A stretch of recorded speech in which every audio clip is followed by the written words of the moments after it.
इस उच्च प्राथमिक शाला परलमट्टा ताकलुपारा विद्यालय भवन में उपस्थित तमाम अतिथियों और मेरे फैकल्टी मेंबर्स और मेरे प्यारे बच्चों, आप सभी को बाल दिवस की हार्दिक शुभकामनाएं और आशीर्वाद स्वरूप 2 शब्द कहना चाह रहा हूं।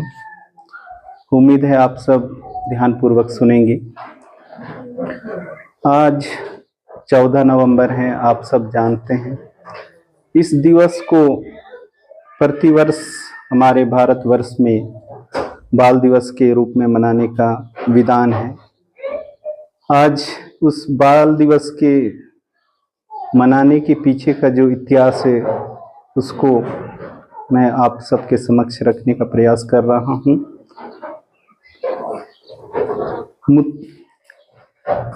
मुंडे मुंडे मतिर बिनहा करके संस्कृत में एक वाक्य है। सभी के मुंडी में अलग अलग बुद्धि होता है और मैं सब को संतुष्ट नहीं कर पाऊंगा क्योंकि वीडियो के माध्यम से जाएगा और मुझे जितना हो सकेगा मैं उतना बोलने का प्रयास करूंगा। 14 नवंबर 1889 को इलाहाबाद नामक स्थान में पंडित जवाहरलाल नेहरू जी का जन्म हुआ था। उनके पिता का नाम श्री मोतीलाल नेहरू था। उनकी माताजी का नाम स्वरूपा देवी और उनके जो पिता थे वो मूलतः कश्मीर के रहने वाले थे। कश्मीरी पंडित कहा जाता है जिन्हें। और वे कश्मीर से इलाहाबाद इसलिए आए क्योंकि उनके पिता वकील थे, वहाँ के जाने माने मोतीलाल नेहरू जी। और इन लोग इतने सक्षम परिवार से थे कि इनका जन्म होने के बाद इनको पढ़ने के लिए विद्यालय नहीं भेजा गया। उनको घर पर ही पढ़ाई करने हेतु शिक्षकों की व्यवस्था की गई और उन्होंने घर पर ही सारी शिक्षाएं पूरी की और 15 वर्ष पूर्ण करने के बाद वे विदेश गए। कैम्ब्रिज नाम का एक बहुत जाना माना विश्वविद्यालय है, वहां पे वे प्राकृतिक विज्ञान में बीए किए और उसके पश्चात वे वकील बनने के लिए जो लॉ की पढ़ाई होती है उसे उन्होंने पूरा किया और इस तरह से वे पूर्ण रूप से अपने पिता को देख करके वकालत के क्षेत्र में अपना भविष्य सुनहरा करना चाहते थे। वकालत की ओर उनका ध्यान था और अपनी वकालत को शुरू करने के लिए वे भारत पुनः आए और आने के बाद उन्होंने यहाँ पर देखा कि हमारा भारत जो है अंग्रेजों के हाथों गुलाम तो था, आप सभी जान रहे हो।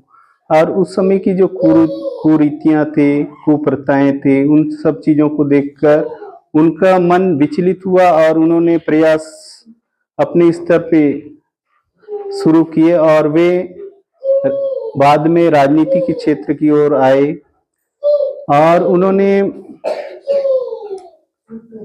हमारे जो अंग्रेजी हुकूमत हमारे भारतवर्ष में जो चल रही थी उसके खिलाफ कई बार आवाज उठाए और कहा जाता है कि उन्हें अपने जीवन काल में 9 बार जेल जाना पड़ा था।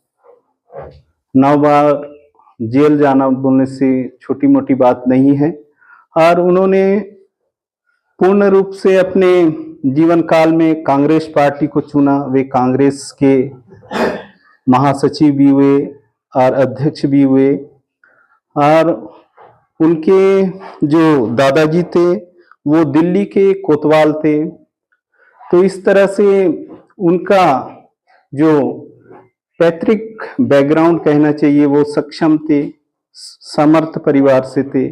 फिर भी उन्होंने भारत की जो दुर्दशा उस समय जो चल रही थी उसको देख करके उन्होंने वकालत को छोड़ करके राजनीति के क्षेत्र में आना उचित समझा और 1920-21 में उन्होंने कांग्रेस की ओर अपना रुख अख्तियार किया और वे उसके अध्यक्ष नियुक्त हुए, महासचिव, उसके बाद उनको बनाया गया।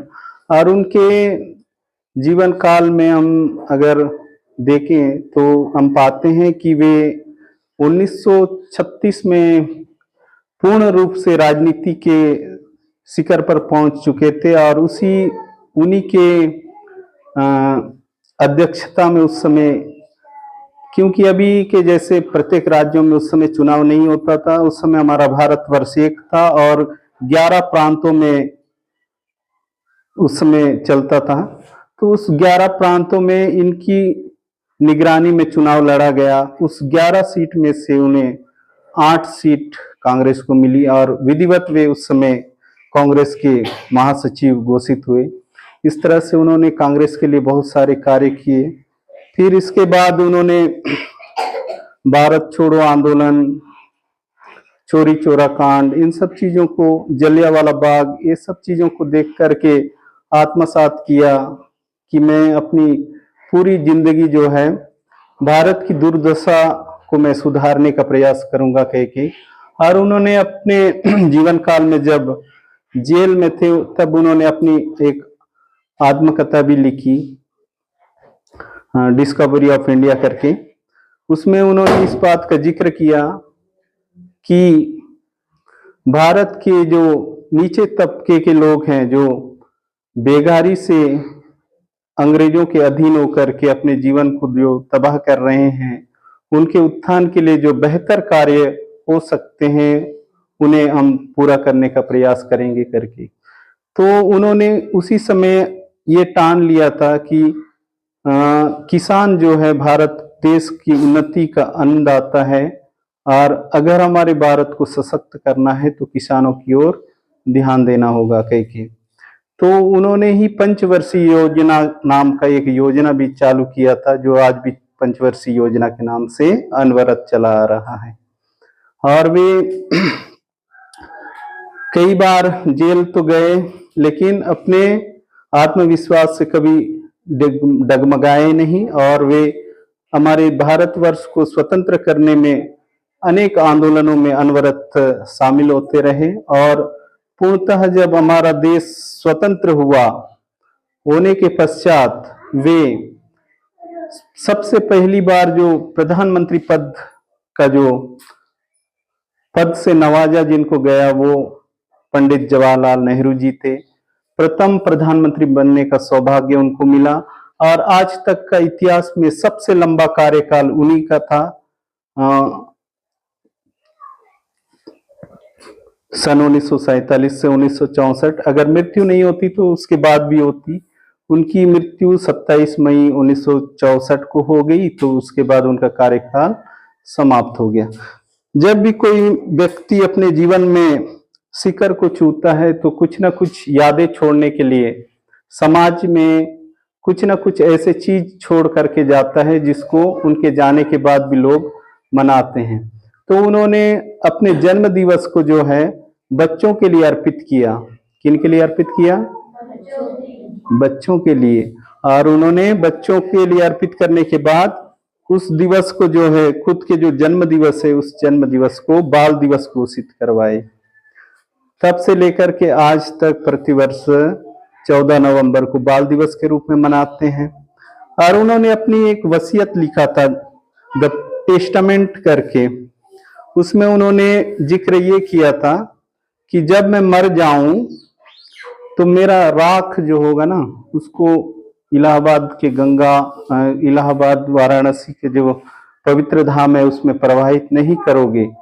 मेरा राख को पूरा भारतवर्ष में फहराना कह के हेलीकॉप्टर से उनका राख को ऊपर से फेंका गया था। क्योंकि जो बड़े होते हैं वो केवल घर की सोचते नहीं है, केवल राज्य की सोचते नहीं है, देश हित को सोचते हैं ना। जो देश के लिए सोचते हैं वो ऐसी भावनाएं अपने में समाये रहते हैं। तो उनके मृत्यु के बाद वैसे ही किया गया। उनके राख को हेलीकॉप्टर से नीचे छोड़ा गया, वो हवा के माध्यम से नीचे धरा पे आई। और नेहरू जी की जो खास विशेषता थी, वो बच्चों से बहुत प्यार करते थे। बच्चों से क्या करते थे? हाँ, इसीलिए बच्चे उनको चाचा नेहरू कह के पुकारते थे। क्या कह के? चाचा नेहरू। और उनके जो कोट जो वो पहनते थे, उस कोट के जेब में हमेशा गुलाब का फूल रहता था। क्या फूल रहता था? हाँ, उनके कोट में ऐसी जगह हमेशा गुलाब रहता था।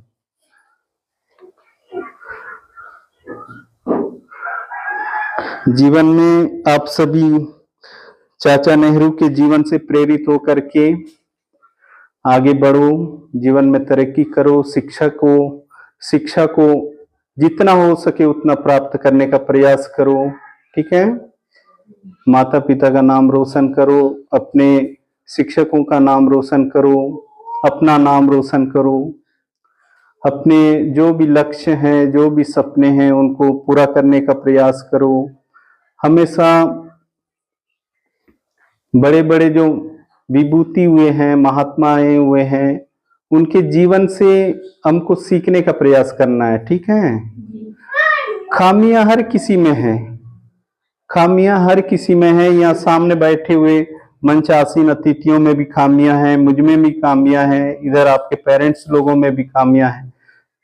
सभी सब कुछ संपन्न नहीं हो सकते, सर्वगुण संपन्न, है ना? लेकिन इतना जरूर प्रयास किया जा सकता है कि कुछ प्रयास करके, कुछ गुणों का विकास करके हम उन उपलब्धियों को अवश्य प्राप्त करते हैं। ठीक है बच्चों? आप सबको मन लगा करके पढ़ाई करना। आज का दिन आप लोगों को समर्पित है, बाल दिवस। आप सबके जीवन में हमेशा मुस्कान बिखेरती रहे। आप सब एक बागबान बगीचा के फूल पुष्प गुच्छ में समाहित पुष्प हो। पुष्प जिस प्रकार खिलता है और अपना सुगंध आसपास बिखेरता है, उसी प्रकार शिक्षा रूपी शस्त्र को प्राप्त करके आप लोग भी समाज में एक स्थान बनाओगे। इन्हीं शब्दों के साथ मैं आज का दिन आप सबको समर्पित करते हुए अपना स्थान ग्रहण करता हूँ।